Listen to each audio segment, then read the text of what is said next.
The Base Stealer by Robert Francis.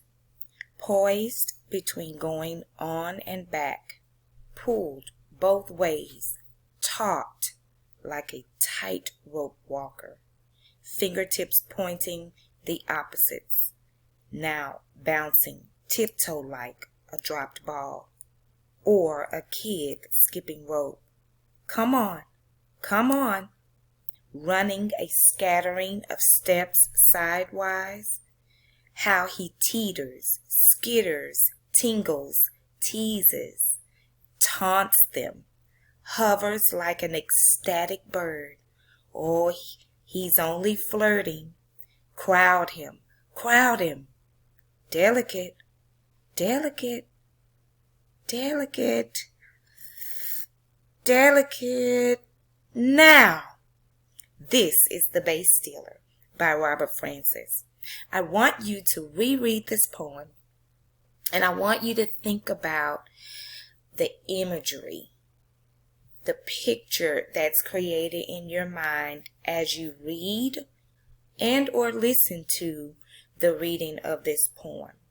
There are a few words in this poem that you might not have heard of before, such as the word taut, T-A-U-T. Taut means tight, something that's pulled tightly, right? Sidewise. If someone steps sidewise, they are moving sideways, basically, okay?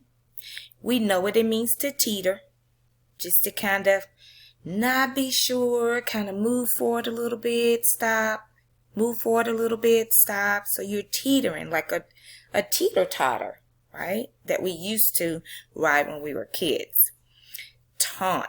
When you taunt someone, that means you're trying to get them to draw into you. You may taunt a person with your words, right? And I think most of you guys may think about like roasting. Like if you want to get someone to have a reaction based on what you're saying, I want you to think about what's happening.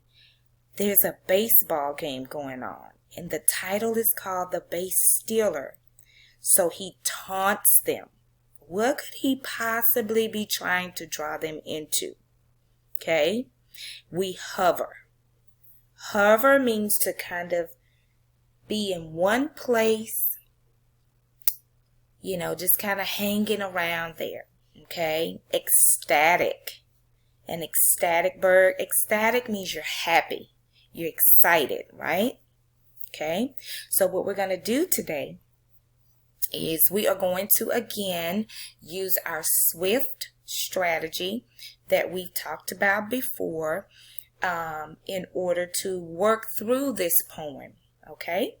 And as you guys are working through the SWIFT strategy, you're going to probably be identifying again that figurative language, those similes, right? Where we compare two things using the words like or as, or we may be looking at an alliteration, right? Where those initial sounds are the same. Sally sells shells by the seashore, right? We may be looking for repetition. Is the poet repeating a word or a line? Okay, so I just want you to kind of keep those things in mind as we work through this poem for today.